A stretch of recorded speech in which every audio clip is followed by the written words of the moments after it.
수년 전까지만 해도 에반스빌에 사는 우리 한인들은요, 장을 보러 시카고를 가끔 가곤 했습니다.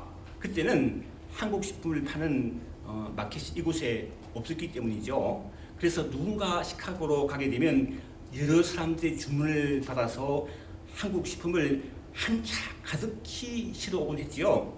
저도 가족과 함께 5시간 정도 걸리나요? 5시간 정도 걸리는 시카고를 간 적이 몇 번 있었는데, 저는 시카고 갈 때마다 길을 찾느라고 정말 애를 먹었습니다. 저는 한 번 갔던 길을 잘 찾지 못하는 길치이기 때문입니다. 그런데 이렇게 길을 찾는 것과 비교도 할 수 없이 어려운 일이 있습니다. 바로 우리가 걸어왔고 걸어가고 있으며 또한 앞으로 걸어가야 할 인생길입니다. 아주 어린 아이든 젊은 청년이든 중년이든 혹은 연세 드신 분이든 상관없이 우리가 걸어가야 할 올바른 인생길을 찾는 것은요, 너무나 중요하지만 또 결코 쉽지 않은 일이죠. 코로나 바이러스의 감염의 위험에 모두가 노출되어 있는 지금과 같은 때는 더욱 그러합니다. 이러한 우리들에게 우리가 가야 할 인생길을 아주 분명하게 가르쳐주고 인도해 주시는 분이 계십니다. 바로 하나님이시죠. 그래서 시편 기자 고라는요, 이렇게 고백합니다. 시편 48편 말씀을 보면요, 제가 읽어보겠습니다. 1절, 여호와는 위대하시니 우리 하나님의 성 거룩한 산에서 극진히 찬양 받으시리로다. 저가 높고 아름다워 온 세계가 즐거워하며 큰 왕의 성 곧 북방에 있는 시온산이 그러하도다. 14절, 이 하나님은 영원히 우리 하나님이시니 그가 우리를 죽을 때까지 인도하시리로다. 너무나 멋진 표현이에요. 그가 하나님이 전능하신 하나님이 죽을 때까지 우리를 인도하시리로다. 어떤 길을 걸어야 할지 잘 알지 못하는 우리를 전능하신 하나님이 죽을 때까지 인도하신다는 건요, 그야말로 복음 중에 복음이 아닐 수 없죠. 그런데 이러한 시편 기자 고라의 고백은요, 개인적인 경험에서뿐만 아니라, 개인적인 일이면 개인적인 일이니까 뿐만 아니라, 이것이 아니라 자기 민족, 즉 이스라엘의 역사적인 처음에서부터 시작되었다는 것입니다. 오늘 우리가 읽은 본문이 그것을 너무나 잘 보여주고 있습니다. 17절을 제가 다시 읽어보겠습니다. 10절 읽어보면요, 바로가 백성을 보낸 후에 블레셋 사람의 땅의 길은 가까울지라도 하나님이 그들을 그 길로 인도하지 아니하셨으니 이는 하나님이 말씀하시기를 이 백성이 전쟁을 하게 되면 마음을 돌이켜 애굽으로 돌아갈까 하셨습니다. 간단히 요약하면 이런 얘기죠. 여호와 하나님이 이스라엘의 갈 길을 인도하셨다는 것입니다. 원하기는 이처럼 여호와 하나님께서 우리 길을 인도하셨다는 고백을 우리 모두가 할 수 있게 되기를 바랍니다. 그렇다면 하나님은 어떠한 상황에서 어떻게 이스라엘을 인도하시는지를 살펴보므로 우리를 인도하신 하나님을 따라 살 수 있기를 바랍니다. 오늘 17절은요, 바로가 백성을 보낸 후에라고 시작합니다. 전에 이야기했다는 거죠. 창세기를 보면 아주 심각한 가뭄에 시달리던 야곱이 애굽의 총리가 된 아들 요셉의 초청으로 70명의 가족을 데리고 애굽으로 이전한 후 이스라엘 자손이 애굽 땅에서 크게 번성하고 잘 살게 됩니다. 그런데 총리 요셉을 알지 못하는 새 왕이 애굽을 다스리는요, 이스라엘 백성도 오히려 경계의 자성이 되고 그곳에서 노예처럼 큰 고통을 받고 살게 됩니다. 이 하나님은 이스라엘 백성들을 불쌍히 여겨주셔서 그들을 구원하고자 영적 지도자 모세를 애굽의 바로왕에게 보냅니다. 그리고 이스라엘 백성들을 어떻게 했는지 돌려보내지 아니하고 완강히 급부하는 바로왕에게 하나님 모세를 통해 10가지 재앙을 내리시는데 애굽의 모든 장자가 죽는 10번째 재앙을 당하고서야 바로왕은 어쩔 수 없이 이스라엘 백성들이 애굽을 떠나도록 허락합니다. 이렇게 하나님 은혜로 애굽을 떠난 이스라엘 백성들을 하나님이 친히 인도하시는데 그들의 최종 목적지는 가나안 땅이었어요. 가나안 땅. 애굽 땅에서 10번째 재앙이 내리기 전 모세는 그 사실을 이스라엘들에게 이렇게 이야기합니다. 출애굽기 13장 50 말씀 보시면요, 여호와께서 너를 인도하여 가나안 사람과 헷 사람과 아모리 사람과 히위 사람과 여부스 사람의 땅 곧 내게 주시려고 내 조상들에게 맹세하신 바 젖과 꿀이 흐르는 땅에 이르게 하시거든. 사실 가나안 땅은요, 하나님께서 아브라함에게 약속하신 언약의 땅이었습니다. 창세기 12장 5절 말씀 보면 믿음의 조상 아브라함이 하나님의 부르심을 받고 그의 아내 사레와 조카 롯과 하란에서 본 모든 소유와 얻은 삶을 이끌고 가나안 땅으로 들어가려고 떠나서 마침내 가나안 땅에 들어갔다고 합니다. 근데 가나안 땅에 물던 아브라함이요, 그곳에 가뭄이 막 들으니까, 기근이 들으니까 어쩔 수 없이 그곳을 떠나 이곳저곳을 방황하다가 그 후손들이 우여곡절 끝에 애굽으로 내려가 살게 되었고, 다시 하나님의 언약의 말씀대로 약속의 땅 가나안도 향하게 된 것입니다.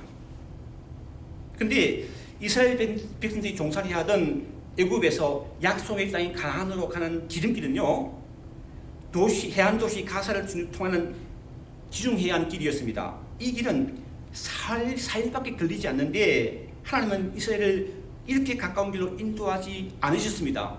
이유는 분명하죠. 이 지름길은 그 당시에 철기 문화를 일찍 받아들여서 강력한 민족으로 성장한 아주 호전적인 블리스 족속이 진치고 있었기 때문입니다. 그래서 만약 이 길로 갔다가 애굽에서 막 떠나서 무장도 안 되고 훈련도 안 된 이 이스라엘 백성들이 블레스 사람들이 공격을 받으면 그냥 애굽으로 돌아갈까? 그렇게 분명하기 때문입니다. 그래서 하나님은 이스라엘이 먼 길을 돌아가도록 인도하셨습니다. 오늘 본문의 18절 말씀이죠. 18절과 18절 3방절 말씀과 20절 읽어보면요, 그러므로 하나님이 홍해의 광야 길로 돌려 백성을 인도하심에 20절, 그들이 숫곳을 떠나서 광야 끝 에람에 장막을 치니. 우리가 아까 이제 차를 운전하다 보면요, 공사 중이라는 팻말과 함께 돌아가라는 그런 표지판을 본 적이 있습니다. 그때는 어쩔 수 없이 돌아가야죠. 그죠? 근데 우리가 잘 아는 동네길이야 뭐 팻말 안 보고도 가죠. 화살표 가지만 낯선 길은요, 잘못 가도 고생합니다. 제가 고생했거든요. 그때는 내비게이션 활동 안 해요. 내비게이션이 몰라요. 그러니까 굉장히 고생합니다. 이스라엘 백성도 마찬가지입니다. 최종 목적지인 가나안 땅을 향하여 전혀 알지 못한 가보지 않은 길로 갈 때 하나님은요, 그들을요 구름 기둥과 불 기둥 인도하셨습니다. 그것이 오늘 본문의 21절 22절 말씀이죠. 여호와께서 그들 앞에서 가시며 낮에는 구름 기둥으로 그들의 길을 인도하시고 밤에는 불 기둥을 그들에게 비추사 낮이나 밤이나 진행하게 하시니, 낮에는 구름 기둥 밤에는 불 기둥이 백성 앞에서 떠나지 아니하리라. 저는 그 산을 몰고 이곳 에반스빌을 떠나서 출발해서 캘리포니아 LA를 방문하고 볼일을 본 뒤에 다시 돌아온 적이 몇 번 있습니다. 몇 번 돼요. 차를 타는 데만 제 기록은 한 28시간 가까이 걸립니다. 이틀 동안 갈 수도 있지만 이틀 좀 무리고요. 3일 하면서 미국에 갔다 와요. 4일, 3일은. 근데 오랜 시간 차를 몰면서 가장 힘든 시간은요, 뜨거운 햇빛이 내릴 때는 텍사스 광야를 지날 때예요. 그럴 때는요, 차에 에어컨이 있어도 힘들어요. 에어컨 돌아가는 게 힘들어. 근데 뜨거운 태양이 내리치는데 구름이 막아주면요, 그때 편하다는 거예요. 이처럼 이스라엘 백성들이 광야 길을 걸어갈 때 하나님께서 구름 기둥을 보내주셔서 그들에게 비치는 뜨거운 햇빛을 가려 주셨을 뿐만 아니라 구름 기둥이 앞서 나아감으로 그들의 갈 길을 알게 주셨습니다. 차가운 바람이 부는 밤에는요, 따뜻한 불기둥으로 그들을 지켜주고 그들의 갈 길을 인도해 주셨습니다. 그리고 중요한 것은요, 구름 기둥과 불 기둥이 백성 앞에서 결코 떠나지 않았다는 거예요.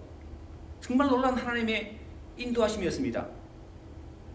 그런데 곧바로 이어지는 14장에서요, 우리는 참으로 당혹스러운 장면을 보게 됩니다. 하나님께서 내리신 장자를 죽이는 재앙을 보고 너무나도 두려워 이스라엘 백성들을 다 떠나보냈던 애굽의 바로왕이 마음이 바뀌어서 애굽의 모든 군대를 동원하여 이스라엘 백성들을 붙잡으려고 뒤쫓아갔는데, 이렇게 쫓아오는 애굽 군대를 본 이스라엘 자손들이 너무나 두려워 여호와께 부르짖으며 요새를 향하여 이렇게 원망하고 불평한 것입니다. 출애굽기 14장 11절 말씀이죠. 애굽에 매장지가 없어서 당신이 우리를 이끌어 이 광야에 죽게 하느냐? 그리고 여기서 죽을 바에야 차라리 애굽으로 돌아가 애굽 사람들의 종살이를 다시 하겠다고 합니다. 여러분이 어떻게 생각하세요? 이스라엘분들이 불만과 원망을 어떻게 생각하십니까? 그들은 지금 여호와께서 구름 기둥과 불 기둥으로 자신들을 지키시고 인도하심을요 체험한 사람들이었습니다. 그렇잖아요. 애굽이 그냥 나온 게 아니라 일제양을 통해서 나온 거잖아요. 체험한 사람들이었어요. 아주 확신했던 사람들도 있었겠지만, 그렇지 않은 못한 사람들도 있었겠지만, 그들은 하나님께서 자신들을 인도하신다는 것을 직접 체험했고 믿고 있었지만, 그럼에도 불구하고 현실적인 어려움이 닥치자 바뀐 것입니다. 사실 이것은요 우리들의 모습일 수도 있어요. 이런 원망과 불평에 대해서 모세는 백성들이 이렇게 말합니다. 담비 말하죠. 출애굽기 14장 13절 말씀이죠. 너희는 두려워하지 말고 가만히 있어서 여호와께서 오늘 너희를 위한 행하시는 구원을 보라. 너희가 오늘 본 애굽 사람을 영원히 다시 보지 아니하리라. 그리고 우리가 잘 아는 것처럼 이스라엘 자손들은 하나님께서 길을 여신 홍해를 무사히 건넜고, 반면에 뒤쫓아오던 애굽의 모든 군대들은요 홍해에 빠져 다 죽음을 당합니다. 그리고 그 결과를 이렇게 말하죠. 출애굽기 14장 31절 말씀 보시면요, 이스라엘이 여호와께서 애굽 사람들에게 행하신 그 큰 능력을 보았으므로 백성이 여호와를 경외하며 여호와와 그의 종 모세를 믿었더라. 그리고 그 후 여호와께서 그 앞에 보내신 구름 기둥과 불 기둥의 인도하심을 따라 광야를 지나 약속의 땅 가나안으로 나아가게 되는 것입니다. 그런데요, 이스라엘 백성들이 이렇게 하나님의 분명한 인도하심을 따라 광야길을 걸었으면서도 하나님을 향한 원망과 불평 그리고 불신은 쉽게 사라지지 않았습니다.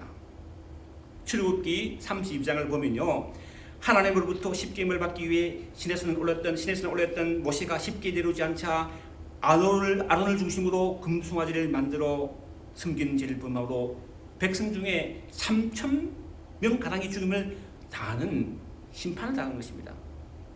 근데 우리 가운데 믿지 못하는 불신의 뿌리가 깊다는 거예요. 비단 그때뿐만 아닙니다. 하나님의 인도하심, 즉 구름 기둥과 불 기둥 인도하심을 따라 40년 만에 광야를 가로질러 약속의 땅이 바라보이는 아라바 광야에 도착했을 때에도 마찬가지였습니다.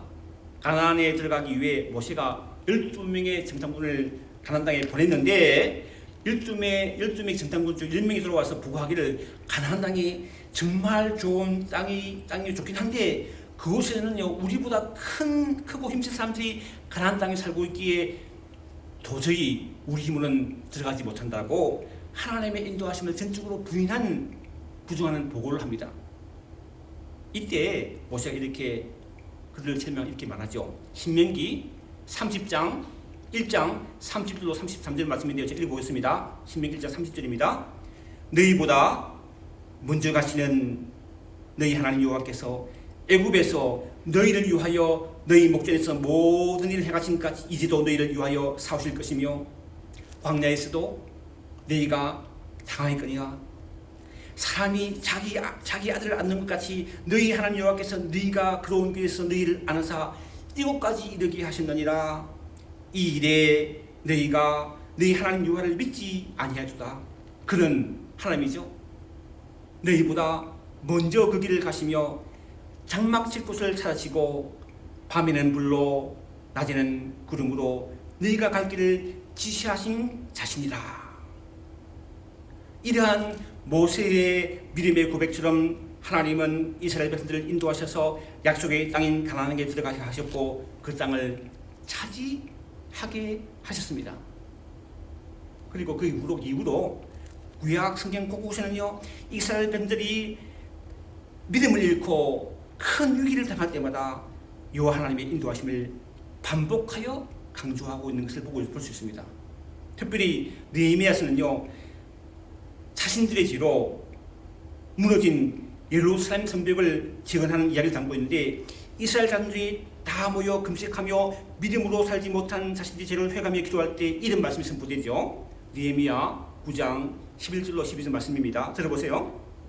또 주께서 우리 조상들 앞에서 바다를 갈라지게 하사 그들이 바다 가운데를 육지까지 통과하게 하시고 쫓아오는 자들을 돌을 큰 물에 던질 같이 깊은 물에 던지시고 낮에는 구름 기둥으로 인도하시고 밤에는 불 기둥으로 그들이 행할 길을 그들에게 비추셨사오니.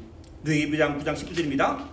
주께서는 주의 크신 긍휼로 그들을 광야에 버리지 아니하시고 낮에는 구름 기둥이 그들에게 떠나지 아니하고 그 길을 인도하여 밤에는 불 기둥이 그들의 갈 길을 비추게 하셨사오며. 놀라운 인도하심이죠. 그런데요, 이번에 설교를 준비하면서 신약 성경은요, 방금 살펴본 구약 성경에서처럼 하나님이 구름 기둥과 불 기둥 인도하신다는 그 약속이 없는 것 같아요. 기억이 잘 안 났어요. 좀 생각해보다 잘 기억이 안 나요. 생각나는 것이 사도행전 이야기였습니다. 처음 생각나는 것이요, 아나니아 얘기죠. 사도행전 9장 10절 12절 말씀 보면요, 그때 다메섹에 아나니아라 하는 제자가 있더니 주께서 환상 중에 불러 이르시되 아나니아라 하시거늘 대답하되 주여 내가 여기 있나이다 하니 주께서 이르시되 일어나 직가로 하는 거리로 가서 유다의 집에서 다소 사람 사울이라는 사람을 찾아라. 그가 기도하는 중이다. 환상 중에 주의 음성을 듣고 아나니아가 부활의 중 만난 사도 바울을 인도한다는 얘기죠. 그리고 사도행전 10장을 보면요, 아시아로 가서 말씀을 전하려던 사도 바울에게 환상으로 하나님께서 이렇게 말씀하셨습니다.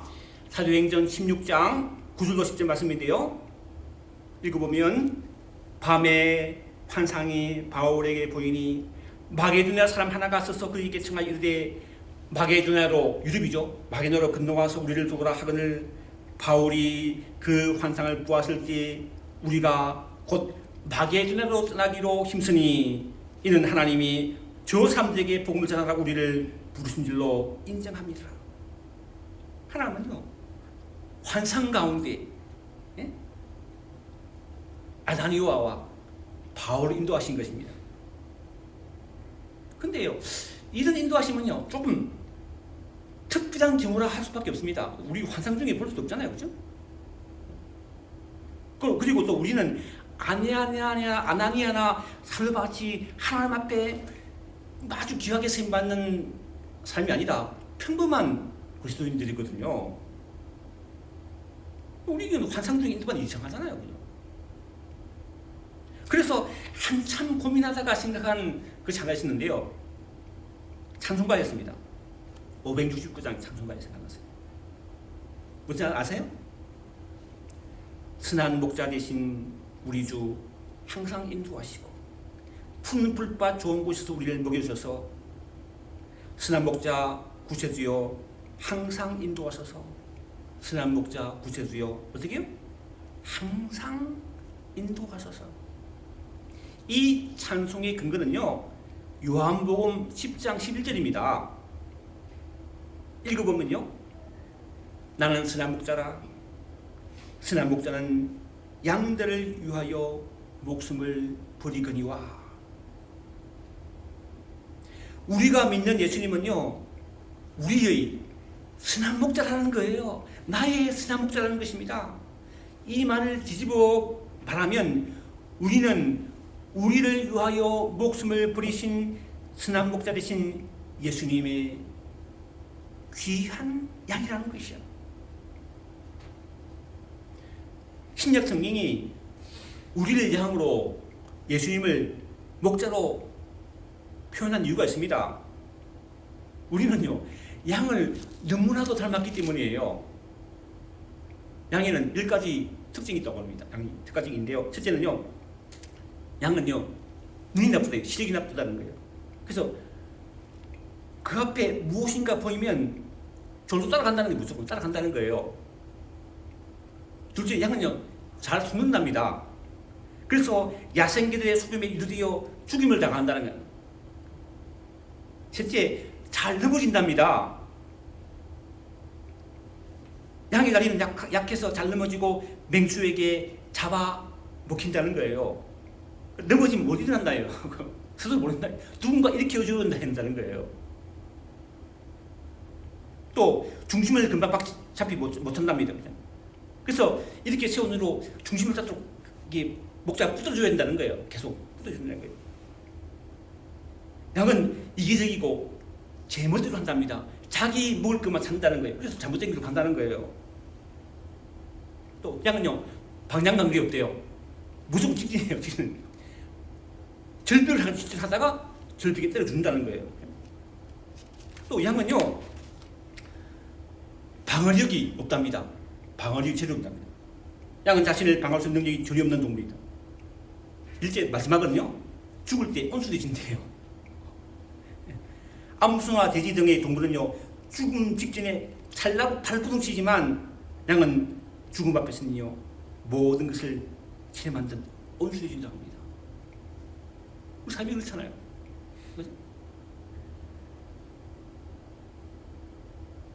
그래서 양에게는 그들을 인도하는 목자가 반드시 있어야 하는 것처럼 우리에게는 우리를 인도하시는 선한 목자 되신 주님이 우리를 인도해야 된다는 거예요. 우리는 주님의 선한 목자 주님의 인도하심이 꼭 필요하다는 거예요. 요한복음 10장에 보면 선한 목자 되신 주님께서 우리를 어떻게 인도하신지를 잘 보여주고 있습니다. 요한복음 10장 3절 말씀 보시면요, 문지기는 그를 위하여 양 우리의 문을 열고 양은 그의 음성을 듣나니, 선한 목자 주님의 음성을 듣는다는 얘기죠. 그의 음성을 듣나니 그가 자기 양의 이름을 각각 불러내어 인도하여 내시니라. 구약성경 이스라엘 백성들은요, 하나님이 구름 기둥과 불 기둥 탐식을 인도하시는데 신약 성경의 선한 목자 되신 주님은요, 각각 그 이름을 불러내어요 인도한다는 거예요. 여러분, 교회에서 똑같이 신앙생활을 하면서도 우리 교회 목사님은 나 같은 사람에게는 교회에 나오든 별로 신경 쓰지 않을 것이다. 혹은 요즘 말하면 뭐 인터넷에서 예배 드리든 안 드리든 별로 신경 쓰지 않을 것이다 생각하면요, 잘못된 겁니다. 저는 목사로서 여러분 한 사람 한 사람 다 있어요. 관심 있다는 거예요. 빠짐없이. 왜? 우리 주님이 그렇게 하시기 때문입니다. 주님은 자기 양들의 이름을 하나하나 직접 불러 양 하나하나를 친히 인도하신다는 거예요. 뿐만 아니라 목자 되신 주님은 양을 우리에서 내어놓은 후에 양들 앞서가십니다. 요한복음 10장 4절 말씀인데요, 자기 양들을 다 내어놓은 후 앞서가면 양들이 그의 음성을 아는 고로 따라오되, 선한 목자 되신 우리 주님은 앞서 행하시면서 우리가 어디로 가야 가장 좋은 풀을 마음껏 먹을 수 있는지를 가르쳐 주십니다. 그러므로 우리 앞서 가는 주님의 음성을 귀를 기울여 듣고 어떻게 듣죠? 하나님의 말씀을 통해서 기도함으로 귀를 기울여 듣고 인도하심을 받으면 주님께 우리에게 주시는 가장 좋은 꼴을 먹으며 살 수 있게 되는 줄을 믿습니다. 뿐만 아니라 우리의 교회 공동체에 들지 못하는 길을 잃은 양을 찾아 나서기도 하십니다. 요한복음 10장 16절 말씀이죠. 또 이 우리에 들지 않은 다른 양들이 내게서 내가 인도하여야 할 터이니 그들도 내 음성을 듣고 한 무리가 되어 한 목자에게 있으리라. 구작시대 때에는요, 하나님께 약속하신 언약에 따른 가나안을 향한 험한 광야길을 걷던 이스라엘 백성들을 이후 하나님께서 낮에는 구름 기둥, 밤에는 불 기둥 인도하셨습니다. 놀라운 인도하심이죠. 그런데 신약 시대를 살며 하나님께 약속하신 천국을 향하여 나아가는 우리를 위해서는요, 우리를 위해서 목숨을 버리신 정말 선한 목자신 주님께서 우리를요 한 교회에 살게 하셨습니다. 그리고 한 사람 한 사람 각자의 이름을 부르시고 각자 가장 좋은 꼴을 먹일 수 있는 길로 선한 목자 되신 주님께서 우리를 인도하신다는 거예요. 그러므로 우리를요 참 천국으로 인도하시는 선한 목자 되신 주님을 믿음으로 바라보며 주님의 인도하심을 따라 살아가는 복된 삶을 살아가는 우리 교회 공동체의 주와 여러분 되시기를 주님의 이름으로 축원합니다. 기도하겠습니다. 하나님, 주님께서 우리 참 선한 목자가 되심을 믿습니다. 우리 이름을 부르시고 우리 갈 길을 인도하시는 주님 인도하신 자라 믿음으로 나아감으로 말미암아 하나님께서 우리와 함께 하시는 은혜를 체험하며 살아갈 수 있도록 우리를 축복해 주옵소서. 예수님의 이름으로 기도합나이다. 아멘.